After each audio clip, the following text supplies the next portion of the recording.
नमस्कार, आदाब। मैं अल्ताफ और आप देख रहे हैं जी मीडिया का डिजिटल प्लेटफॉर्म। बुधवार को भारत और बांग्लादेश के बीच T20 विश्व कप का मैच हुआ, जिसमें भारत ने उस मैच को 5 रनों से जीत लिया था।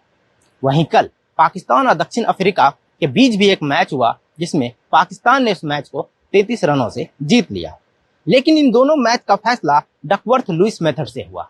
दरअसल दोनों मैचों के बीच में बारिश की वजह से कुछ वक्त के लिए मैच को रोका गया था। बारिश रुकी तो मैच फिर से शुरू हुआ, लेकिन इस बार टारगेट और ओवर दोनों बदल चुके थे। मैच की जीत का फैसला भी इसी नियम से हुआ था।